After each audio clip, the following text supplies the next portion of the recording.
because we just haven't made the real world fun enough yet. Hallucinogens are a type of drug that alter your thoughts and feelings. It warps your perception of your surroundings and causes, get this, hallucinations. Hallucinogens have been around for a pretty long time, mostly because they can be found in organic substances, though a lot of modern forms are man-made. You can usually classify hallucinogens into two categories: classic hallucinogens and dissociative hallucinogens. Classic hallucinogens can include peyote, or masculine, a small cactus with a drug as its main ingredient; DMT, a hallucinogenic chemical that is found in plants but usually turned into crystalline powder; LSD, usually found in tablet form; and psilocybin, also known as magic mushrooms. Dissociative hallucinogens usually include ketamine, found in powder form; PCP, also found as liquid and powder; DXM, often extracted from basic cough syrups; and Salvia divinorum, which doesn't have a street name because Salvia divinorum just rolls off the tongue by itself. It's usually found in plants and is either chewed or the juice is extracted and you just kind of drink that. So basically most hallucinogens are found in tablet, powder, liquid, and plant form. Now that's a lot of different drugs in one category, but they all tend to lead to the same thing. People who take either kind of hallucinogens have reported feelings of nausea, rapid and intense mood swings, seeing images, hearing sounds, and just feeling things that seem real but ultimately aren't. And believe it or not, that's ultimately why people want to take hallucinogens. But hallucinogens can still be very dangerous. In the short term, one may experience dilated pupils, drowsiness, dizziness, dry mouth, increased blood pressure, and elevated heart rate, which don't sound so bad, right? In the long term, after a hallucinogenic trip, a person can experience intense hallucinatory flashback episodes, seemingly unpredictably, though usually stress and being at a younger age are factors. You also end up at a higher risk for cardiac arrest and heart attacks.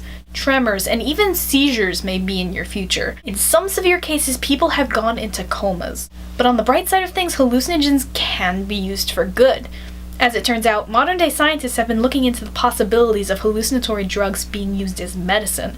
Though studies are small and nothing's conclusive, it's possible a cure could be found for depression, existential anxiety, and addiction through controlled doses of the hallucinogen psilocybin, also known as magic mushrooms. Ketamine was at one point a hallucinogenic drug that doctors used as an anesthetic, but it was quickly banned from human use after patients began experiencing adverse side effects, including confusion, delirium, irrational behavior, hallucinations, and addiction. It's still used as a veterinary drug, however. Though the side effects can be pretty nasty, hallucinogens aren't generally considered addictive. Withdrawal, however, is something you'll experience.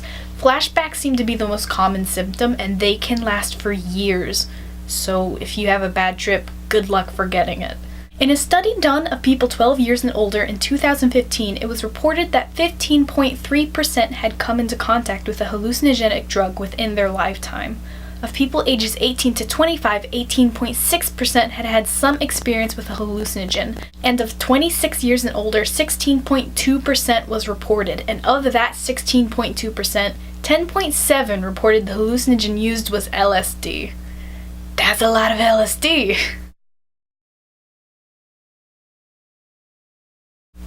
According to Internet Rumor, in the 50s and 60s, before LSD became a popular street drug, the CIA held secret drug trials on unsuspecting military personnel and average citizens, slipping LSD into their drinks and following them from a distance, recording the results.